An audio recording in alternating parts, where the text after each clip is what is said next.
Education. You know, I'm on Twitter a lot, and I see a lot of people dropping knowledge, and I love them for that. Shout out to y'all, to the whole conscious 13 community, even to y'all light workers, to everyone who is out there dropping knowledge to people on social networks or in books or whatever for the greater good. I appreciate y'all.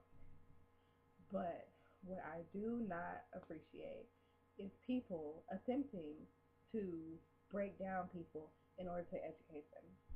I know some people call it tough love or whatever, but no one's going to listen to you speak if you're creating a hostile environment for them to learn in.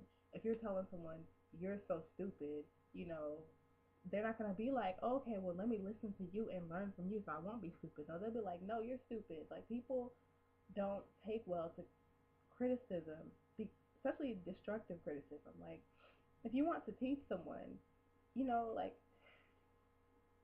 I guess I can't speak on the best way to educate a person. I'm not an educator or whatever. I just speak the knowledge that comes to me, but I do know the way to do it is not by telling someone you're a terrible person because you do this, and so let me make you better by doing this. Like, no, I'm sorry, but and people, it's just like they talk crap about people all the time, and then continue to talk crap about them because they won't change. And you're like, oh, okay, well, I gave you the knowledge, you don't have an excuse. The thing is, if you give someone knowledge and you give it to them in a way that builds them. Like you don't build someone while breaking them, you know? Like you don't say, oh hey, you're stupid, but this is how you get smart, you know? So if you're gonna drop the knowledge on them, if you're gonna, educate someone, do it in a constructive way. Make them want to learn because if you really are doing it so that people will learn from you, you should be doing it in a way that they'll listen. You shouldn't be like, okay, well, I'm giving it out, and if they listen, they don't listen, that's their fault. So forget them. Like, what's the purpose of doing it anyway if you already know that they're not going to listen to you?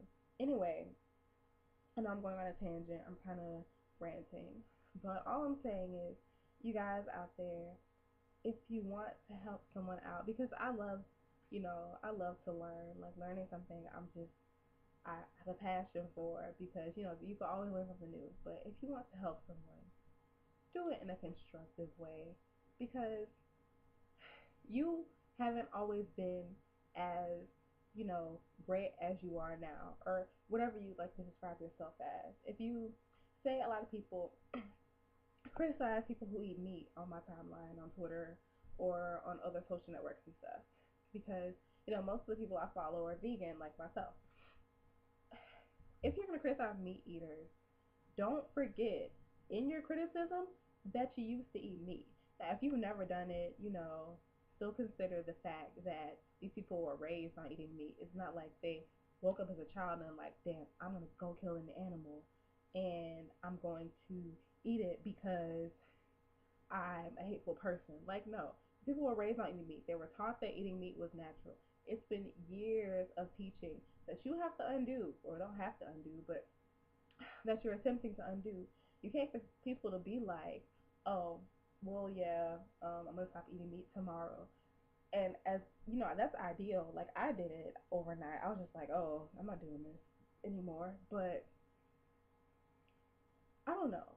Just consider the fact that they're in a position that you once were in, and I feel like you can't act holier than thou because you've moved on from the ways that you're trying to get them to move on from already. Because you may just be the person to plant the seed, but that seed's not gonna be allowed to grow if you just stop it from growing off top because you discourage a person from even listening to you or considering what you're saying or anything. But I'm ranting again, so that's all I had to say. All right. Peace and love. Bye.